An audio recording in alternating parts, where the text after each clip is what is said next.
Mula sa tahanan hanggang sa bawat sulok ng lipunan, halina't pakinggan ang tinig ng kababaihan. Isang oras ng makabuluhang talakayan tungkol sa karapatan, karanasan, at hamon na hinaharap ng kababaihan. Tumutok tuwing Biyernes, 1:00 ng hapon sa Radyo Magazine 1278 AM at Capital 104.3 FM. Sumali sa online usapan sa ating live stream sa Facebook page ng Philippine Commission on Women, Radyo Magazine, at The Capital FM at sa YouTube channel ng Radyo Magazine. Sabado replay, meron din tuwing 12:00 ng tanghali sa Radyo Pilipinas, Radyo Publiko 738, TV Plus Channel 3 at the For the Box Channels 45 hanggang 49.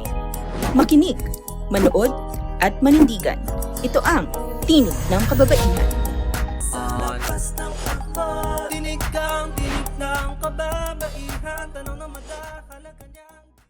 Happy TNK Day, Pilipinas! Kayo po ay nakatutok sa programang tumatalakay sa gender equality at women empowerment. Mula po sa Presidential Broadcast Service, Bureau of Broadcast Services, ako po si Sharon Enriquez. At mula naman po sa Philippine Commission on Women, ako si Kim Harold Pehi. Welcome po sa ating programang Tinig ng Kababaihan. Happy TNK Day, Miss Sharon. Same to you. At happy TNK listening sa lahat ng ating tagapakinig sa Radyo Magazine, Capital 104.3 FM at maging sa PBS Receiver app. Happy TNK viewing din naman po sa mga nanonood sa ating live stream sa Facebook. At kung hindi pa po kayo nakaka-like or nakaka-follow, inaanyayahan po namin kayo na i-follow at i-like ang Facebook page ng PCW, Radyo Magazine at Capital 104.3 FM. Live na live po rin tayo. Riyan ang Tinig ng Kababaihan ngayon at maging sa YouTube channel ng Radyo Magazine. Live na live nga po tayo, Miss Sharon, tuwing Biyernes Yes. mula 1:00 hanggang 12:00 ng hapon. Pero tandaan, meron din po tayong replay. Yung kulig ko po, nakikinig every Saturday si Allen Domingo, tuwing Sabado, naman sa Radyo Pilipinas, Radyo Publiko 738, at sa Radyo Pilipinas Facebook mula 12:00 ng tanghali hanggang 1:00 ng hapon. That's right, Kim. At kasabay nga po ng ating replay ay mapapanood din ang Tinig ng Kababaihan sa telebisyon. Tumutok lamang po sa TV Plus Channel 3 at For the Box Channels 45 hanggang 49. Samantala, Miss Sharon, sa mga hindi maaabutan ng ating live stream ngayong Biyernes at ang ating Sabado replay, wala silang ligtas. Yes. Pwede po ninyong balikan ang ating mga past TNK episodes. Bisitahin lamang po ang PCW website, YouTube channel at Digital God Library. Ang mga link po ay nakikita niyo po ngayon sa inyong mga screen. Hindi na talaga mamimiss nila ng ating mga ka-TNK ang ating programa dahil Yes. marami na silang options. Marami talaga silang options, Miss Sharon.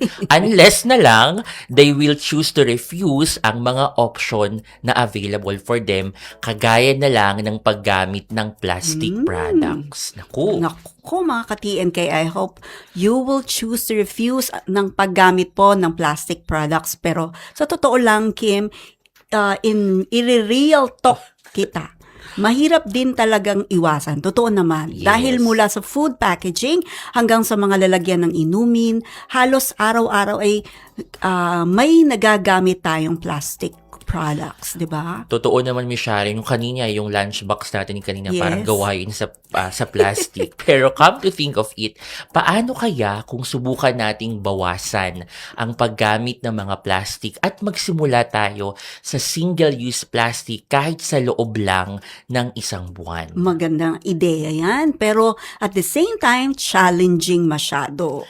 Challenging nga, Miss Yes. Sharon. Siguro simulan natin ngayong Yeah. August. Pero alam nyo ba, mga ka-TNK, na may isang pandaigdigang kilusan na eksaktong ganito ang layunin.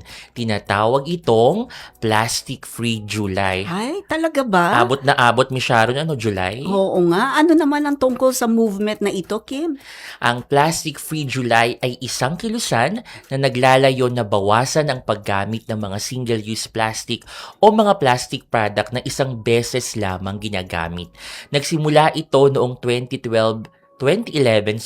bilang isang lokal na inisyatiba ng Plastic Free Foundation sa Western Australia kung saan ang founder nito ay si Rebecca Prince Ruiz, isang babae at plastic activist.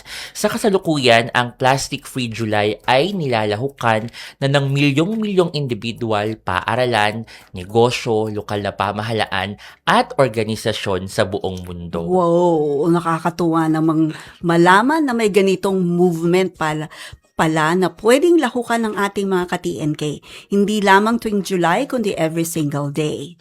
At hindi lamang mga individual ang nakikiisa sa layuning ito. Marami ring organisasyon sa buong mundo ang nagsusulong ng mga programang nangangalaga sa kalikasan at tumutulong sa mga komunidad na maging mas matatag laban sa epekto ng climate change.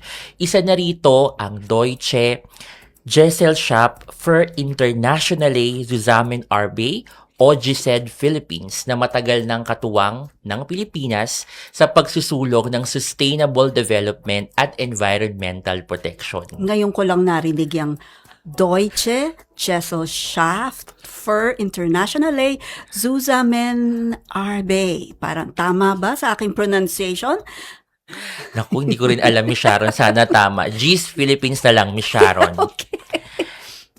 Kaya naman mga ka-TNK, bilang closing episode natin ngayong buwan ng Hulyo, pag-uusapan natin ang Plastic Free July, Women's Role in the Environment. Tamang-tama dahil ang tinig ng kababaihan ay nakikiisa sa pangangalaga ng ating kalikasan na madalas ay pinangungunahan ng mga kababaihan gaya na nga po ng founder ng Plastic Free Foundation na isa ring babae.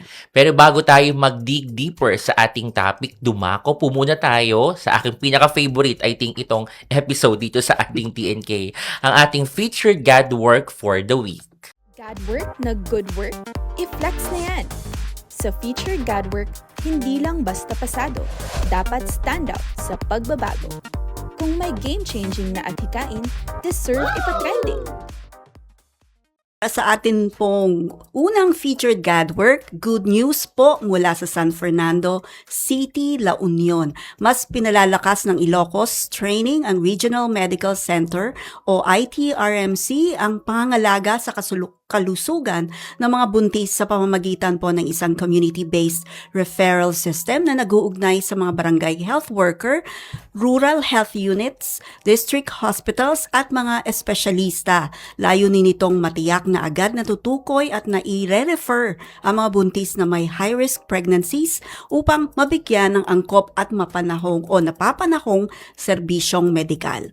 Bahagi ang inisyatibong ito ng programa ng Department of Health na inilunsad noong 2011 upang mapawasan ang maternal at newborn deaths sa pamamagitan po ng pagpapalakas ng kakayahan ng mga lokal na health workers sa pagtugon po sa mga obstetric at neonatal emergencies.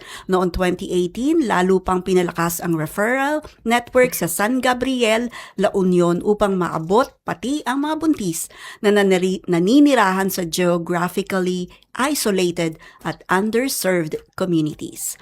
Ipinapakita rin po ng inisyatibong ito na ang gender-responsive na serbisyong pangkalusugan ay mahalagang hakbang sa pagliligtas ng buhay ng mga ina at sanggol.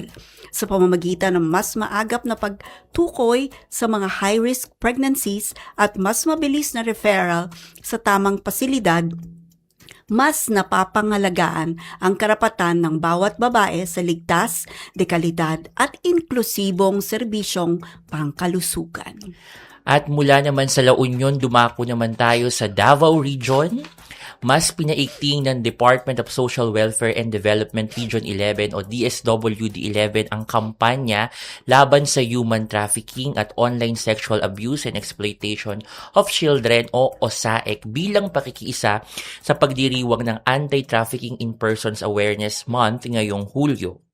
Katuwang ang mga lokal na pamahalaan, local councils for the protection of children at anti-local committees on anti-trafficking and violence against women and children, nagsasagawa ang DSWD-11 ng mga forum, information campaign at youth orientations upang mapalawak ang kaalaman ng mga komunidad tungkol sa human trafficking o SAEC, child sexual abuse at responsableng paggamit ng internet at iba pang digital platforms. Kabilang dito ang programang Click Wisely, Live Safely. Ipinapakita ng inisyatibong ito na ang pagprotekta sa mga bata laban sa online sexual abuse at human trafficking ay pananagutan ng buong komunidad. Sa pamamagitan ng mas pinaigting na edukasyon, maagap na pag-uulat at matibay na ugnayan ng pamahalaan at mga mamamayan, mas napapalakas ang ating sama-samang pagkilos upang makabuo ng mga ligtas na komunidad para sa lahat. Good job po sa lahat ng ating kapwa Gadvocates sa kanilang mga Gadwork na talaga namang good work.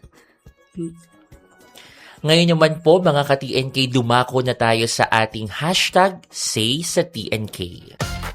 Oras na naman para sa hashtag Say sa TNK, kung saan natin pinupulsuhan ang ating mamamayan tungkol sa topic natin kada episode. Para sumali, bisitahin at i-follow ang PCW Facebook account sa @PCW.gov.ph, kung saan ipopost ang ating question of the week. Dito sa TNK, lahat tayo may say, kaya makipagtalakayan na sa amin at sumali sa hashtag Say sa TNK. At bilang pagdiriwang sa Plastic Free July, para po sa ating Say sa TNK Question of the Week, nais po naming malaman kung pipili lamang kayo ng isang plastic product na hindi na ninyo gagamitin simula ngayon. Ano ito at bakit? Yan po ang ating question of the week. Nakapost na po ito sa PCW Facebook page, official Viber channel at sa Gadvocates Community Facebook group at na kung saan maaari kayong mag-react at magbahagi ng inyong mga komento at insights. Tandaan, dito po sa TNK, lahat tayo ay may say. Talaga namang lahat tayo ay may say, Miss Sharon. Yes. At upang ipaliwanag sa atin kung paano tinutugunan ng Plastic Free July Global Movement ang suliranin ng plastic pollution, may makakasama tayo mula mismo sa Deutsche Gesellschaft für Internationale Zusammenarbeit OGIS Philippines. Sino kaya siya? Malalaman natin yan sa pagbabalik ng Tinig ng Kababaihan.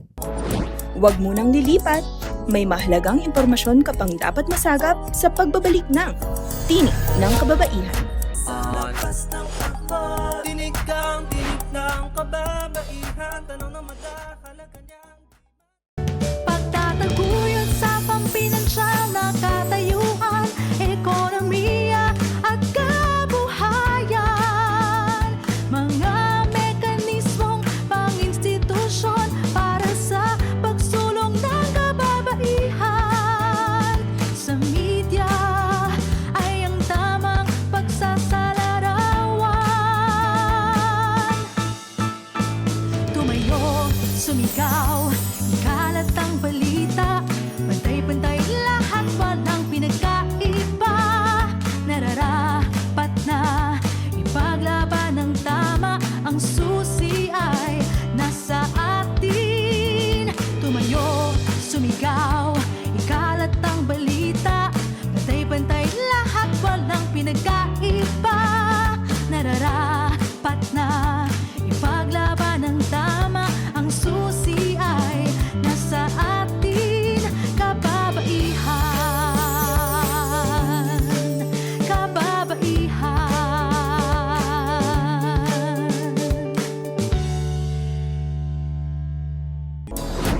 Tuloy ang daloy ng diskusyon. Nagbabalik ang inyong kaagapay sa pagkakapantay-pantay at pagpapalakas ng kababaihan. Ito ang Tinig ng Kababaihan. Sa lakas ng takbo, tinig kang tinig ng kababaihan. Tanong na madahalaga niyang nakatutok pa rin sa Tinig ng Kababaihan at para po sa ating episode na pinamagatang Plastic Free July, Women's Role in the Environment, kasama po natin ngayon live via Zoom ang Climate Change o Climate Action Advisor ng Transcend Project ng GIZ Philippines. Mga ka-TNK, ikinararangal po naming makapanayam ngayong araw si Miss Olivia Perez o Miss Livy. Welcome Ayan. po sa Tinig ng Kababaihan, Miss Livy. Welcome. Batang-bata pa si Miss Livy. Oo nga po. Hello po, magandang hapon po. Thank you po for having me this afternoon. Thank you, Miss Livy. Bagamat napahapayawan na po namin ito kanina, maaari niyo po bang ipaliwanag ang pangunahing layunin ng Plastic Free July bilang isang global movement at paano na nito hinihikayat yung bawat mamamayan na maging bahagi ng solusyon sa plastic pollution? At kasunod po nito, paano po nakakatulong ang GIZ Philippines? I'm not sure if na-pronounce po namin correctly. Maaari niyo din po kaming bigyan ng background kung ano po yung ginagawa ng inyong organisasyon sa pamamagitan ng Transcend Project sa pagsusulong ng mga layunin ng nasabing movement. Opo. So, yun nga po, yung pagkapaliwanag niyo po kanina, yung Plastic Free July ay sinasabi po nila ay kailangan ng ngayong buwan na to ng July, susubukan po ng mga individuals na bawasan ang paggamit nila ng single-use plastic. Ano ba yung mga single-use plastic? Tulad nung mga kubyertos na nasa, let's say, fast food, yung mga plastic spoon and fork, yung mga plastic bottles, mga tubig iniinom po natin, binibili natin sa mga convenience store o kaya supermarket. Plastic, single-use plastic din po yung mga sachet, halimbawa nung shampoo or conditioner, mga ganitong bagay. At ang gusto natin gawin for Plastic Free July ay mabawasan ang paggamit ng mga bagay na to. Dahil malaking problema na po malaking environmental problem ang plastic pollution. For example, nakikita po natin yan sa yung pollution sa mga tubig nating malalaki, yung dagat, yung mga rivers po dito sa Pilipinas. At ayun nga po, malaking problema siya dahil ang plastic na to, pag nagde-degrade siya or pag nabubulok siya, nagiging microplastic, kunwari. At pumupunta siya sa mga, kinakain siya ng mga isda, for example. And pag kumain tayo ng isda, mapapasok din sa ating mga katawan ang mga microplastics. So maliban sa problema siya sa environment natin, nagiging health problem din ang plastic pollution. Mismo sa atin, ano? Opo, sa atin mismo. Kaya with Plastic Free July, gusto po nating gawing awareness campaign siya for the most part, na gusto nating sabihin sa mga tao, kahit sa bahay lang nila, subukan nilang bawasan yung paggamit nila ng plastic. So for example, kung ayaw niyong gumamit ng mga kubyertos na plastic, pwede kang magdala ng sarili mo na yung huhugasan na lang natin, Yes. or magdala ka ng sarili mong yung tumbler ng tubig, para hindi ka nabibili ng mga plastic na water bottles sa labas, or sa bahay naman mismo kung gagamit ka ng shampoo or conditioner or sabon, mas prefer mo sigurong bilhin yung mga nakaboteng malaki kaysa yung mga tig-iisang Yung sachet na Yes. Yes. shampoo or conditioner. Ma'am Ganun po. Livy, follow-up question lang po. Ito pong Plastic Free Initiative ay under po ng Transcend Project ng GIZ Philippines. Tama po ba? Hindi po directly, but as I will explain ngayon ay ang climate change kasi at ang plastic pollution ay interlinked na environmental problem.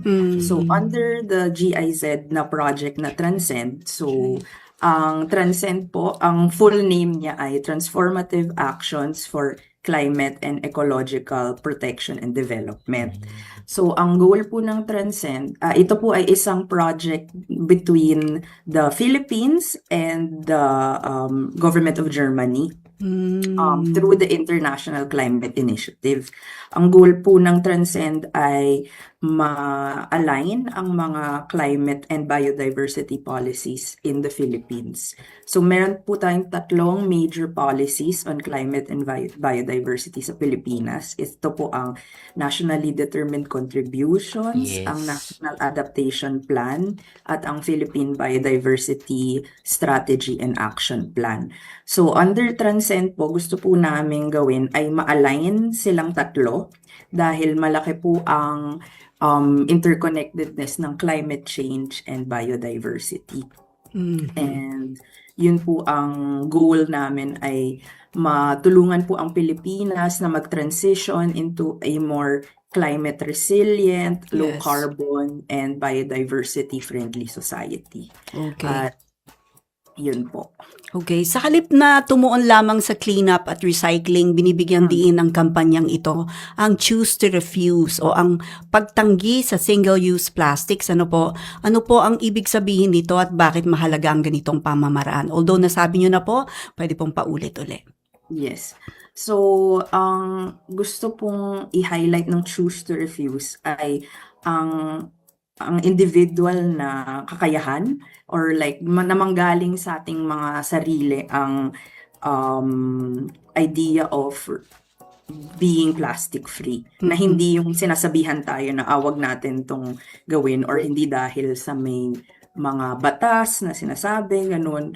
Pero ang importante dito ay meron tayong choice or ina-highlight ang ating individual choice na nanggaling sa atin na gusto nating hindi gumamit ng single-use plastic or gusto nating maging solusyon dun sa problema ng plastic pollution. Parang sinasabi nyo po no, na parang magkaroon o mabago yung mindset ng mga Exactly Pilipino. Opo. Okay. One day at a time, pero at least nasusubukan na po yan. And we're going there, di ba po? Di ba, Kim? Yes, unti-unti Mi Sharon. Ma'am Libby, bakit po kaya mahalagang magsimula sa pagbabago ng ating mga nakasanayang gawi kung nais nating mabawasan ang paggamit ng single-use plastic? I'm sure from the start, di ba, medyo mahirap ito. Yes, kasi po, actually, lahat ng mga gumagalaw, i-connect ko na lang din to sa aking background. May background rin po kasi ako in psychology. So, sa psychology po, nanggagaling rin po sa individual na behavior ang ang collective na action. So, for example, kung gusto nating mabawasan ang plastic pollution, obviously this is a collective problem. Problema to ng buong mundo, na hindi lang ng Pilipinas, pero ng buong mundo. And in order to really get to the root of that problem, magsa-start siya from us. Yung bottom up yun. So pag nakita kunwari ng paano ba to nagiging malaking collective movement. Kung magsisimula sa ating mga individual, sa ating mga pamilya, makikita pag mas maraming kunwari nakita ng kaibigan mo na ganito yung ginagawa mo, may possible na influence ka on your family, on your friends, pag nag-start sa'yo, versus na ang magi-influence sa'yo ay let's say isang batas or let's say isang panukala, ganun. And in the same way rin, pag nakita ng government na maraming tao ay nagpo-push for less plastic use, mas mapupush din sila na maglabas ng mga policies or maglabas ng mga batas na in support of using less plastic. Dahil nakikita nila na ito yung gustong gawin ng mga tao.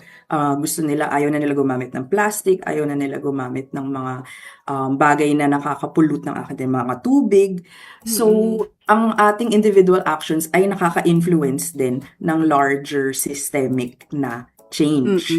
So, yun ang, I think, pinakamalaking reason kung bakit gusto nating mag-start sa mga individual kasi nakaka-empower sa sarili nila. Yes. And in the same way, nakaka-influence din siya ng mga larger policies. Parang sinasabi niyo po is domino effect. Exactly po. Tama. Isa, tapos maapektuhan o maiimpluwensyahan ang mas marami po. Dahil Exactly. na-mention niyo po kanina na meron kayong academic psychology background. Bakit po kaya nahihirapan ng maraming tao na talikuran ng paggamit ng single-use plastic kahit alam naman nila, actually na alam maraming nakakaalam na nakakasama ito sa kalikasan, even sa ating katawan, or even sa mga isda or mga ganon. Paano po natin mahihikayat ang mas maraming Pilipino na gawing second nature o yung maging lifestyle na nila? Kasama na po ako doon ang pagbabawas ng paggamit ng single-use plastics.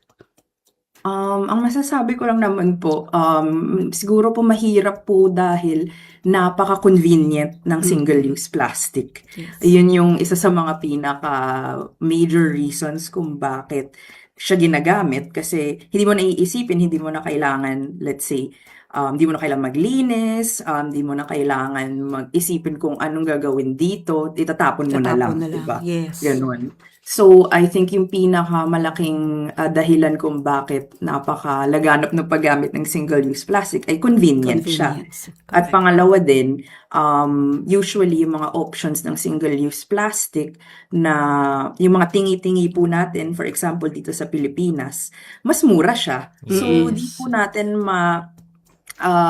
hindi po natin mabiblame yung mga tao kung gusto nilang bumili ng mas mura na option.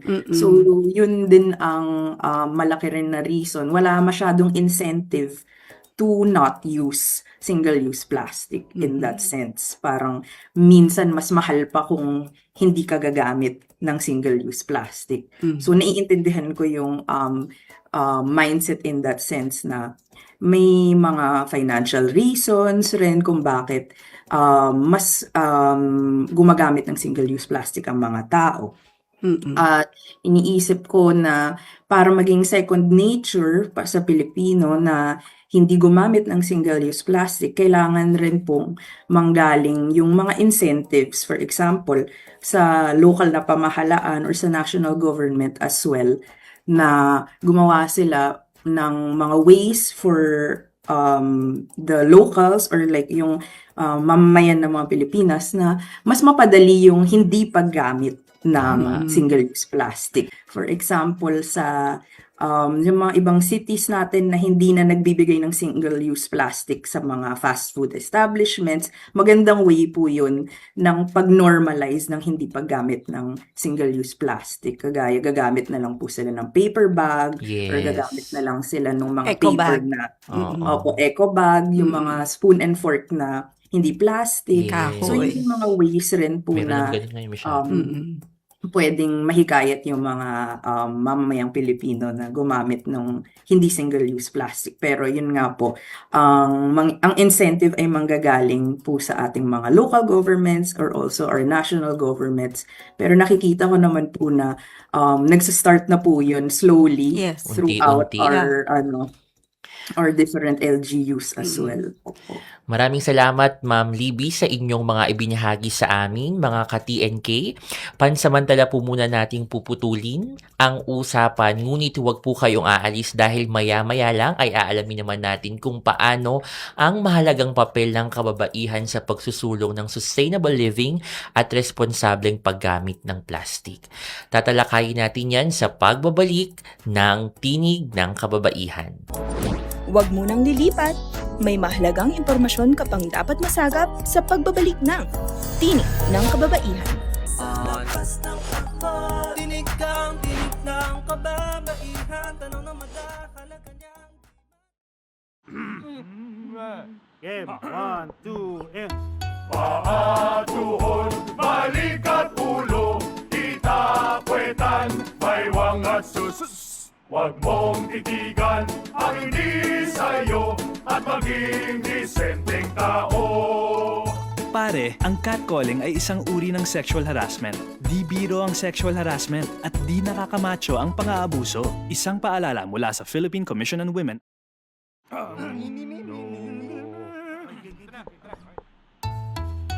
Ang sumit-sit ay bang-mang-mang, ang sumipol ay bang-hunghang. Ang babae sa lansangan, huwag iritan kundi igalang. Pare, ang catcalling ay isang uri ng sexual harassment. Di biro ang sexual harassment at di nakakamacho ang pang-aabuso. Huwag iritan kundi igalang. Isang paalala mula sa Philippine Commission on Women. Chong chong chong chong pasipol-sipol mga manong sa labas pagtigil at gumalang kaya ikaw sara bibig kundi maganda ang lalabas. Pare, ang catcalling ay isang uri ng sexual harassment. Di biro ang sexual harassment at di nakakamacho ang pang-aabuso. Kaya ikaw sara bibig kundi maganda ang lalabas. Isang paalala mula sa Philippine Commission on Women. Tuloy ang daloy ng diskusyon. Nagbabalik ang inyong kaagapay sa pagkakapantay-pantay at pagpapalakas ng kababaihan. Ito ang Tinig ng Kababaihan. Lakas ng takbo, tinig ng kababaihan, tanong na madahalaga niyan. Welcome back po sa Tinig ng Kababaihan para po sa pagpapatuloy ng ating episode na pinamagatang Plastic-Free July Women's Role in the Environment. Kasama pa rin po natin live via Zoom si Miss Olivia Perez mula po sa GZ Philippines. Pagpatuloy natin ang talakayan, Ma'am Livy, sa inyong karanasan sa pagtatrabaho sa iba't ibang bansa, paano higit na naaapektuhan ng plastic pollution at climate change ang ating mga kababaihan at iba pang mga vulnerable communities? Actually, malaking sinasabi lagi sa climate change na discussions na ang women ay disproportionately affected by climate change impact. So, anong ibig sabihin nun? Ang mga kababaihan, mas malala ang nararanasan nila sa impacts ng mga bagyo or pag mainit, sa mga sakuna na related sa climate change, pati ng plastic pollution. Bakit ganon? Dahil alam naman natin based on gender inequality na research na women or mga kababaihan ay mas may less access sa mga resources, for example, or services or information when it comes to climate or when it comes to environmental issues. Ang mga babae rin ay sila pagkatapos for example ng mga bagyo dito sa Pilipinas, sila ang nag-aalaga sa mga gawain sa bahay or pagkatapos ng bagyo sila yung maglilinis ng mga bahay or maglilinis ng mga nangyayari or aalaga sa mga pamilya nila.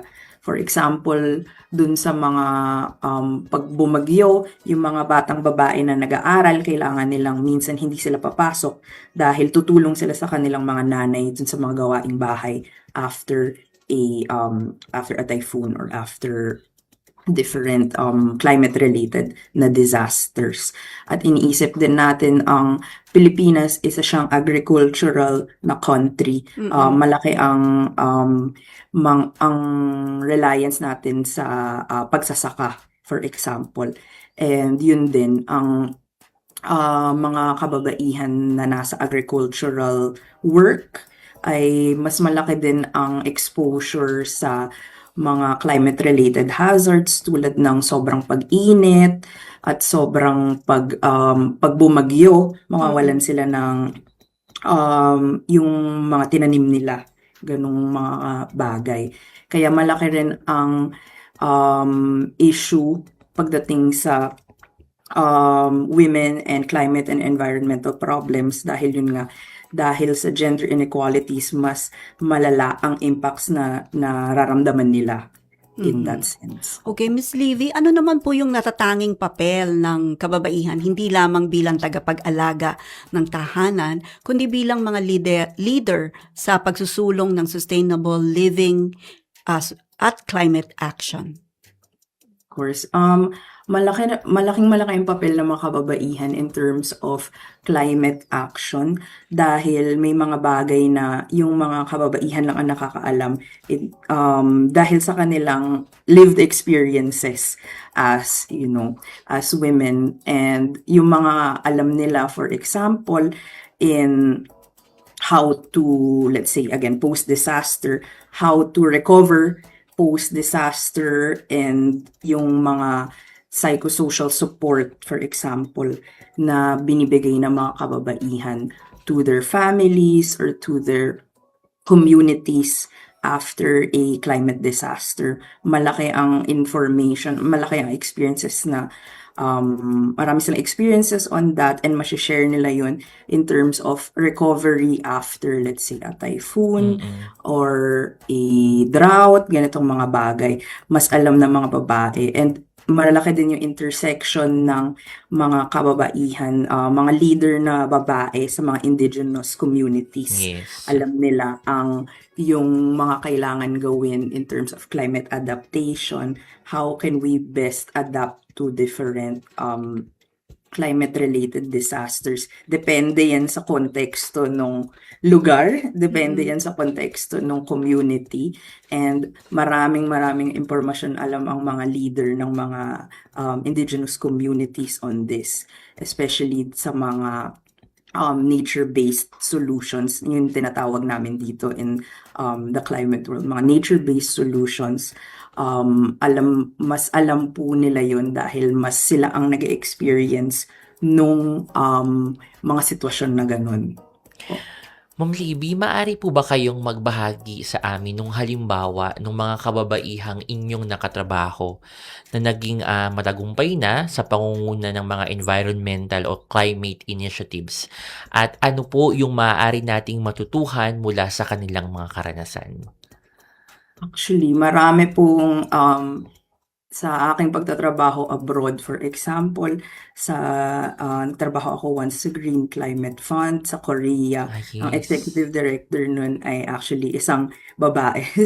And marami pong people in positions of leadership na babae sa bigger climate space. And dahil dun po, malaki po yung role nila into integrating yung gender lens into our climate plans, into our climate national climate plans, international climate actions. Kasi dahil nandun po sila sa mga positions ng pagiging leader, na nababahagi po nila sa mga spaces na yun, yung mga specific na kailangan ng mga kababaihan in terms of yung pag-adapt to climate change.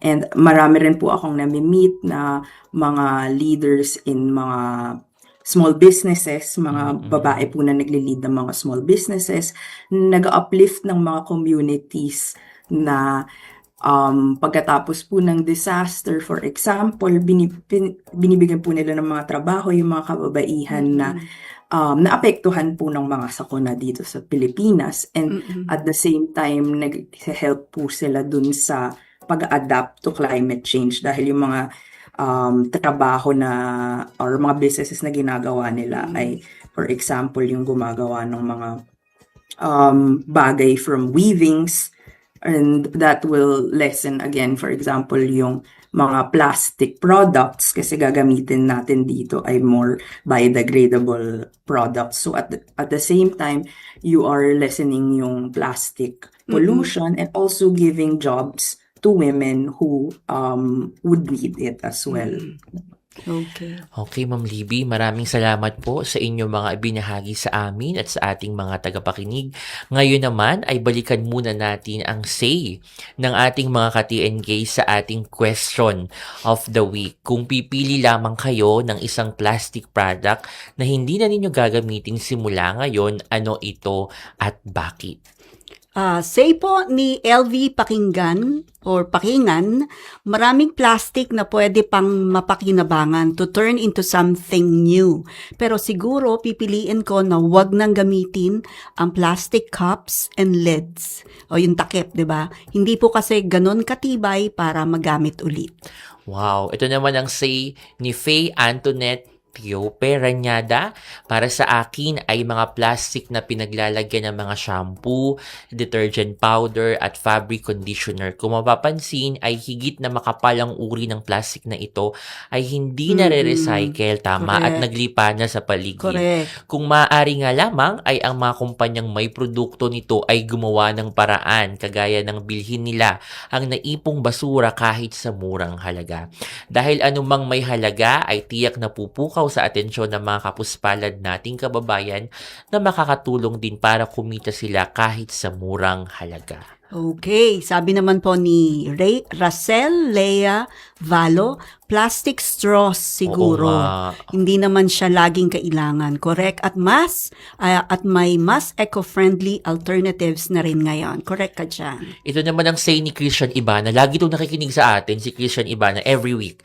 Plastic bag sa mga pamamalengke dahil araw-araw itong ginagamit ng Correct. maraming tao. Tama. Kung ito ang matatanggal, malaking tulong ito sa pagbawas ng plastic waste. At say naman ni Queenie Rose Atip, para sa akin po, yung mga plastic na non-recyclable, non-reusable na at nakakasira pa sa kapaligiran. Mas mainam po na gumamit ngayon ng mga bagay na eco-friendly at recyclables at matutunan po sana ng bawat mamamayan ang maging maalaga sa ating kapaligiran, lalo na ang susunod na henerasyon. Naku, maraming salamat po sa mga nagbigay ng kanilang mga insights. Next week ulit, another say na naman sa TNK. Sa ating pagbabalik, alamin naman natin kung ano ang masasabi ni Miss Livy sa say ng ating mga ka-TNK. Abangan natin yan sa pagbabalik ng Tinig ng Kababaihan. Huwag munang lilipat. May mahalagang impormasyon ka pang dapat masagap sa pagbabalik ng Tinig ng Kababaihan.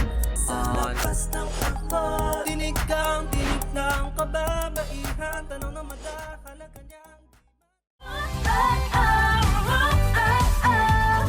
Di ka kukupas dahil ikaw ay ginto.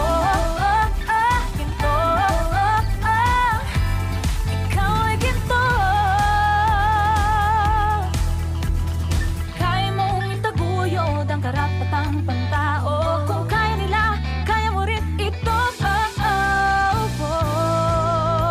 Kaya't wag mong kalimutan, ikaw ay ginto.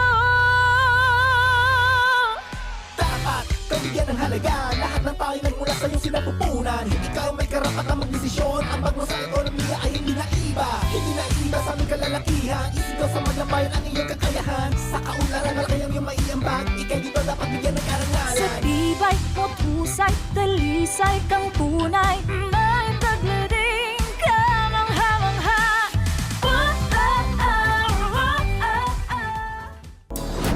Tuloy ang daloy ng diskusyon. Nagbabalik ang inyong kaagapay sa pagkakapantay-pantay at pagpapalakas ng kababaihan.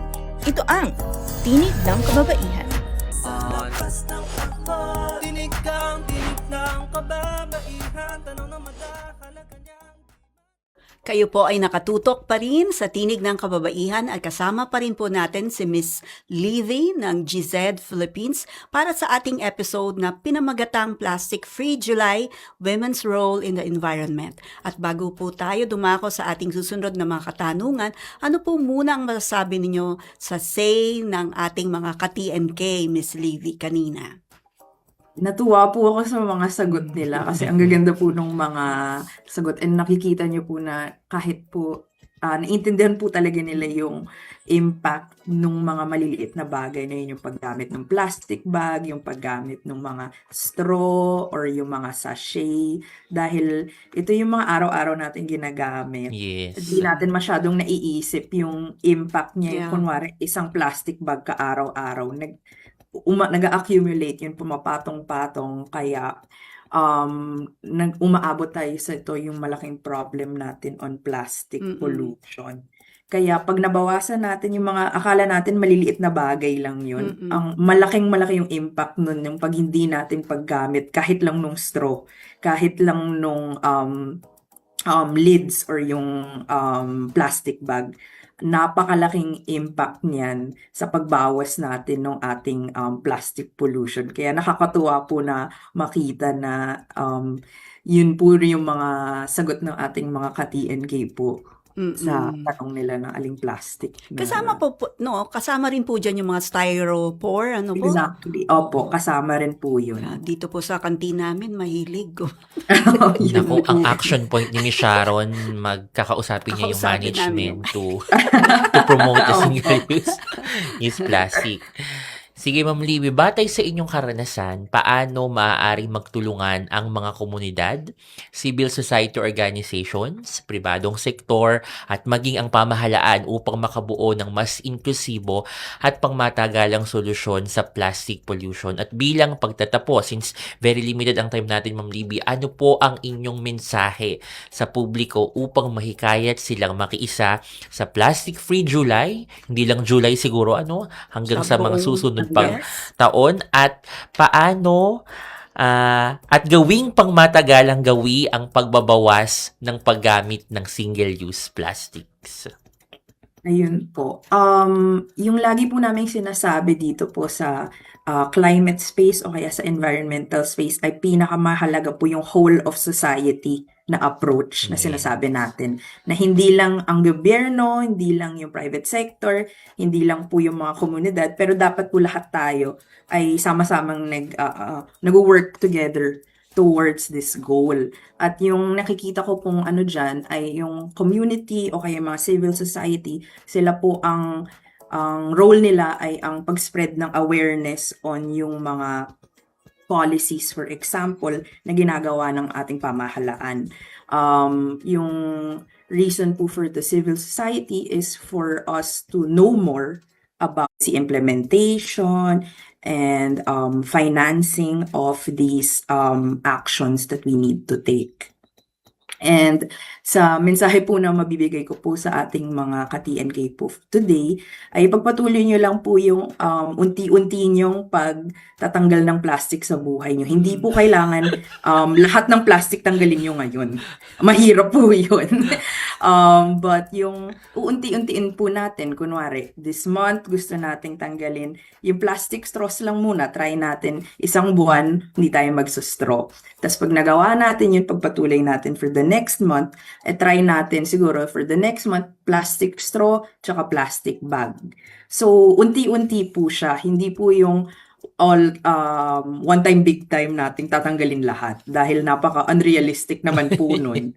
And hindi siya sustainable. Yung gusto nating mangyari with this plastic-free July ay like yung sinabi niyo po kanina, hindi lang siya July, sana plastic-free July, August, September, October, November, December, ganun po. Year-round. Year-round. Pero para po maging sustainable yung pagtanggal natin ng plastic sa buhay natin, uunti-untiin natin siya. Hindi po yung lahat tatanggalin natin, pero slowly, i-build po natin yung habit na yun. Yun po yung sa psychology sinasabi, kailangan natin i-build ang habit Yeah. para maging sustainable siya.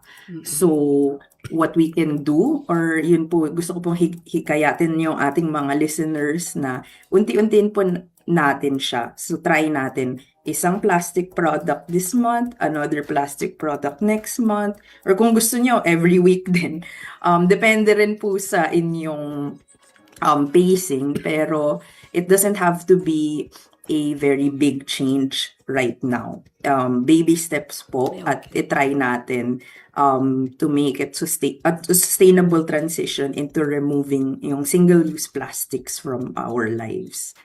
Well said po. Maraming salamat, Ma'am Libby. Sabi niya, whole of society approach ang Wow. kinakailangan natin dito. Kagaya ng advocacy natin na gender equality at women's empowerment. Lahat ay may role na kailangan Yeah. gampanan Exactly. para mabawasan natin ang paggamit ng single-use plastic at unti-unti.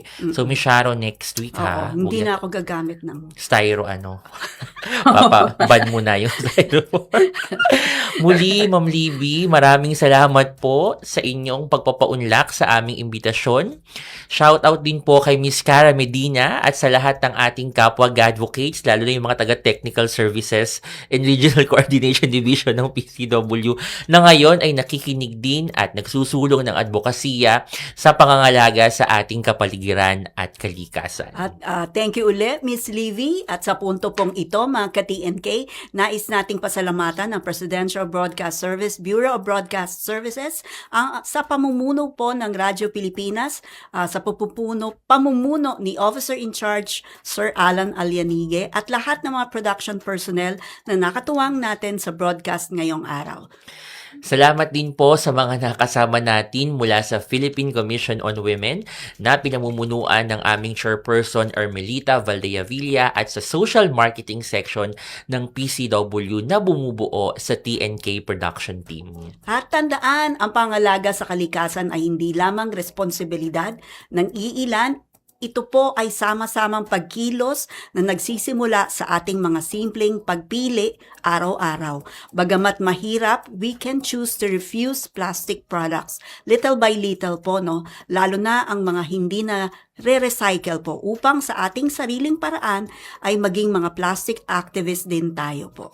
Mga ka-TNK, ako po si Sharon Enriquez. Dahil sa bawat plastic na ating pinipiling huwag nang gamitin, mas napoprotektahan natin ang ating kalikasan, kalusugan at maging ang kinabukasan ng susunod na henerasyon. Kaya ang aming hangarin dito sa Tinig ng Kababaihan, naway ang mga pasyang ginagawa natin ngayon ang maging daan tungo sa isang mas ligtas, mas malinis at mas magandang kinabukasan, hindi lamang para sa gender equality kundi para rin sa ating kapaligiran. Mga ka-TNK, sa ngalan po ni Miss Hani Castro, ako po si Kim Harold Pehi. Manatiling nakatutok sa ating himpilan hanggang sa susunod na episode ng ating programang Tinig ng Kababaihan. Tinig ng kababaihan, tanong na madahalaga niyang di matatawaran.